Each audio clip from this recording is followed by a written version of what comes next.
The Seeker. Fade in. Exterior, front porch, night. A young, freckled redhead, Gretchen Road, 15, rides her bike up a driveway to a wraparound front porch. She drops the bike on the manicured lawn. She rings the doorbell. It swings open. Maria Lambert, early 40s, ushers Gretchen in while finishing to put on her earrings. Hi, Gretch.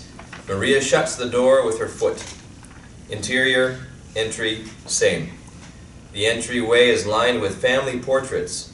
Gretchen stares at all white ensembles on a generic beach. Bronzed baby shoes. Black and white wedding photos. Maria talks to her reflection while Gretchen looks around the cavernous house. Thank you so much for coming. I know I told you I'd give you the weekend off, but my mom got sick. I hope it wasn't too last minute. Oh, it's no problem, Mrs. Lambert. Guys, Gretchen is here. Small footsteps pound on a hardwood from above. Giggles can be heard on the stairwell. Maria walks down the hall while putting on her high heels and stumbles over a toy car. She curses under her breath. Gretchen follows. Interior, kitchen, continued. SpongeBob SquarePants plays over the clacking of Maria's heels. Harry and Bridget Lambert, 4 and 5, run up behind Gretchen and hug her.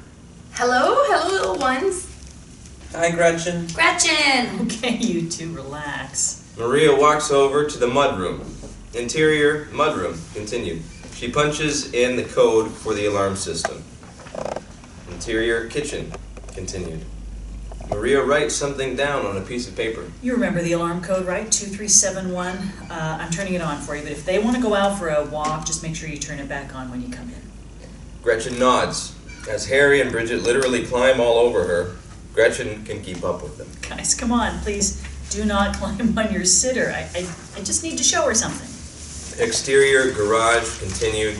Maria and Gretchen walk past the in-ground swimming pool to the garage. Maria lifts up a porch light and takes out a spare key. Make sure to take this with you when you leave the house. Gretchen nods. Interior, entry, later. Mark Lambert, mid-40s, helps Maria put on her coat. Thanks again, Gretch. Call me if you have any problems. Gretchen flinches at Gretch. Gretchen waves and shuts the door behind her. The door closes with an echoing thud. More SpongeBob softly fills the house. Interior, living room, later.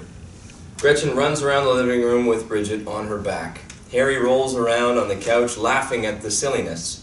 Gretchen drops Bridget on the couch and falls exasperated next to her. My turn. No, I'm so tired. What else can we do? Hide and seek. I'm the best hider. No, I am. No. Gretchen, you be the seeker and we'll hide and you tell us who the best hider is. Gretchen straightens up. Okay. Gretchen walks over to the wall and buries her face in her arm. Harry and Bridget tiptoe over to see if she's peeking. They giggle and run away. Gretchen counts as they run away.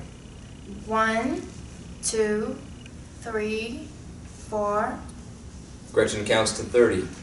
Come out, wherever you are. Gretchen looks around the open concept living room and kitchen. No movement. Interior, parents' bedroom, continued. Gretchen slowly opens the door to the parents' room. She looks around the room. California king-sized bed with at least 10 throw pillows. Custom artwork over their bed. 2 walk-in closets and an ensuite bathroom. Gretchen walks over to Maria's vanity. There's a jewelry box sitting open on the vanity. She takes the box and finds a set of pearl earrings. Gretchen looks around to see if anyone is watching her. She tries on the earrings. She admires herself in the 3-way mirror. A sound comes from the hallway. Gretchen panics and takes the earrings off and puts them back to where she found them. She leaves the bedroom. I'm coming to get you. Distant giggling. Interior, living room, 9 p.m. Gretchen sits at the coffee table with Harry and Bridget coloring with cartoons playing in the back. Hello? Anyone home? Harry and Bridget run to her as she walks in. Gretchen starts cleaning up the coloring books. Mama, look at what I made. It's for you, Mommy. Maria holds up a poorly colored in-picture of Donald Duck. Maria hugs Harry really tight. Oh my, look at that. How were they? Any trouble? Gretchen watches Maria hug Harry with disdain. She snaps out of it when she hears Maria's question. Nope, no trouble at all. We played hide and seek. Yeah, and I was the best hider. She finally gave up looking for me and told me to come out. Maria gives Gretchen a sympathetic nod. Gretchen smiles back. Exterior front porch, sing. Maria walks Gretchen to the front porch. She hands her $30. Thanks, Gretch. I can't tell you what it means to be able to count on you. You're such an awesome babysitter. I'll let you know if we're going to need you this weekend, okay? Gretchen nods. Okay. Bye, Mrs. Lambert. Sure. Just let me know. Gretchen turns to walk away when Harry and Bridget rush past Maria and bear hug Gretchen again. Okay, let's go. I'm pretty sure Gretchen wants to get out of here. Harry and Bridget let go, and Gretchen exhales. They all wave to her as she grabs her bike and rides off down the street. Exterior, Gretchen's street, 9:30 p.m. Gretchen rides up a more modest street. No street cleaning on this street. A street light flickers off overhead. She pulls into her own driveway. There's a dirt patch on her lawn where she drops her bike. Interior, Gretchen's house, continued. Gretchen walks into the side door of her house. She shuts the door softly behind her. A baseball game plays on the television. Interior, living room, continued. Lucy Road, mid-40s, and Dale Road, early 50s, sit in the living room. Lucy sits on the hand-me-down sofa folding laundry. Dale, in a beat-up armchair, reads a newspaper while the game plays in the background. Gretchen tiptoes past the living room. Dale looks up and sees Gretchen walking by. Gretch! Whoa! Where are you going so fast? How did it go? He puts his paper down and all his attention is on Gretchen. Lucy smiles as she lowers the volume of the baseball game. Went fine. Good. Good. Gretchen turns and tries to walk to her bedroom. Dale clears his throat. He's not playing around anymore. Come over here. Gretchen stops and swallows. She turns back to her family. You got something for me? Gretchen's eyes are locked onto her father. She goes into her pocket and pulls out the spare key to the Lamberts' house and dangles it in front of her father. Lucy sits stiff on the couch. She watches her husband. Dale sits back and pats his lap, gesturing for Gretchen to sit down. Come here, Gretch. Gretchen walks over to her father and sits on his lap. She hands over the key. Excellent. Good work, Pumpkin. What's the code to the alarm? Gretchen bites her lip and draws a faint amount of blood. Dale's eyes narrow as he looks at Gretchen. Well? Gretchen doesn't take her eyes off her father. 2371. Wait for the light to turn green, and then you can go in. Dale looks back at the key. He gets up and walks over to the phone, forgetting his daughter was on his lap. He dials a number. Ned. Hey, man. Yeah, you on for this weekend? Should be a big score. Great. I'll see you tomorrow before the big game. My house. Bye. Lucy sits silent and stares in her laundry. Gretchen breathes heavy and goes into her room. Interior, Gretchen's room, continued. Gretchen falls face first onto her bed with her face in her pillow. Interior, Gretchen's kitchen, the next morning. Gretchen paces around the kitchen. No one else is home. She sits down to the little seat next to the phone line. Gretchen stares at the keypad. She picks up the receiver and listens to the dial tone. She curls the mustard yellow cord around her finger and finally dials a number. Hello, you've reached the Lambert residence. We've gone to New York this weekend, so if this is an emergency, you can reach me at the Hampton Hotel in Times Square. Otherwise, please leave a message, and we'll call when we get back. The message tone beeps. Gretchen pauses. Hey, Mrs. Lambert.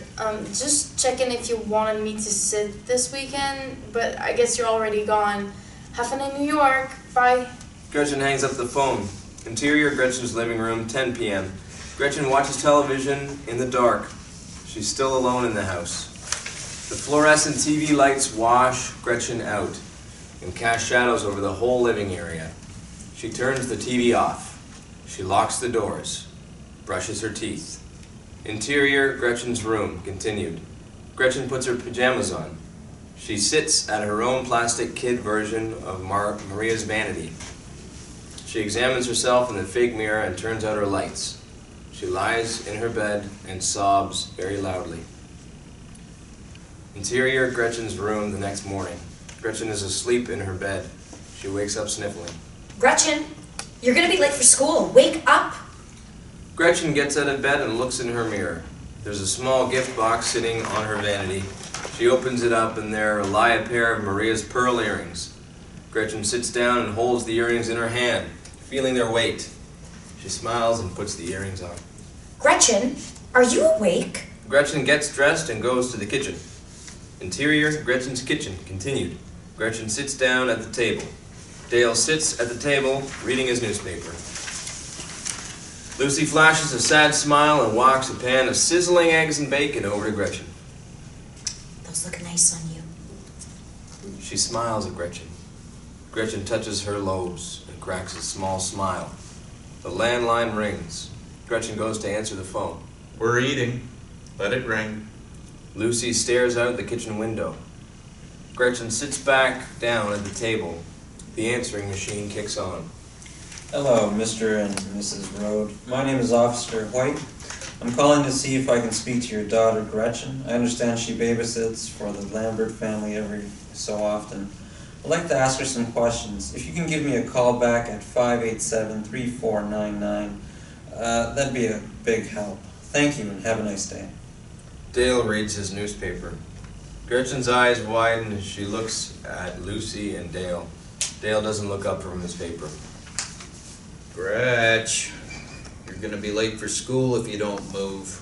Gretchen swallows hard and grabs her book bag. She gives her mom a kiss goodbye and leaves. Exterior, Gretchen's house, same. Gretchen gets on her bike and rides down the street. Interior, school hallway, 12 p.m. Gretchen stands at her locker with her friend Jasmine, 15.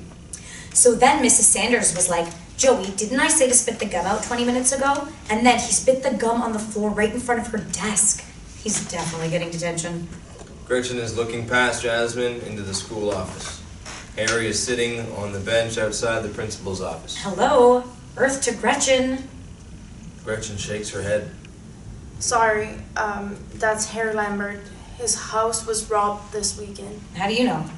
I heard Mrs. Angeli talking about it in the office when I dropped off attendance. Wow, sucks. So you're coming to my house later, right? Gretchen stares at Harry. Sure. I'll see you later, Jasmine. The school bell rings. Gretchen heads toward the office. Where are you going? You're gonna be late for math. Gretchen ignores her and goes to the office. Interior, school office, same. Gretchen comes into the office. She walks up to Harry. Harry doesn't look up. Hey, bud. Harry looks up and sees Gretchen. Hi, Gretchen. Gretchen sits down next to him and puts her arm around his shoulder. You okay? Harry watches his feet dangle over the side of the bench. No. Gretchen nudges Harry. You'll be okay. You're the toughest kid I know. Harry falls into Gretchen's side and lets her hug him.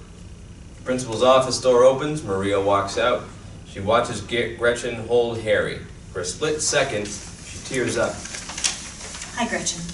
Gretchen jumps up. Mrs. Lambert? Hey, bud. Why don't you go get your bag and I'll meet you at the door? Harry gets up and begins to leave. He stops, turns around, and hugs Gretchen tight. Gretchen's eyes dart from Harry to Maria. Harry leaves. I didn't know you were here. I was just... It's okay. You were looking out for him. He's lucky to have a Maria notices the earrings Gretchen is wearing. great babysitter like you to care about him. He's been a little preoccupied since everything happened. Mrs. Angeli called me and he's going to take a break. Gretchen nods. Good. Anything that helps. Right. Maria starts to leave. Gretchen, you didn't happen to see anything that night you were at the house, did you? Gretchen swallows. She shakes her head. No, I was busy with Harry and Bridget. Okay. Thanks, Gretchen. Gretchen shivers at Gretch. Maria leaves. Gretchen watches Harry and Maria leave the school. Gretchen walks down the hall to her class. Interior, Gretchen's classroom, later. Gretchen sits at her desk, doodling. Gretchen's teacher, Miss Lopez, 30, stands at the blackboard. Then you carry the 4, and then all you have to do is cross, multiply, and divide. The classroom intercom interrupts the lesson. Everyone looks up, except Gretchen. Gretchen Road, please report to the office. Gretchen Road, please report to the office. Gretchen looks up. Everyone in her class is staring at her. You heard her, Gretchen. Better scoot. Gretchen labors to get out of her seat. She doesn't take anything with her. Interior, school hallway, same. Flashes of red and blue light up Gretchen's face as she walks down the hall. 2 silhouettes of adults black out the end of the hallway. She can see a young, boyish Officer Hoyt, 28, holding onto his holster belt. Miss Angley, 60, speaks under her breath to the officer. They both turn and see Gretchen. Hi, are you Gretchen Road? Gretchen nods. Why don't we step into Mrs. Angley's office and talk for a minute? Okay. Gretchen walks into a doorway and Officer Hoyt and Miss Angley follow. The red and blue police lights fill the hallway. Cut to black. The SEEKER. The end.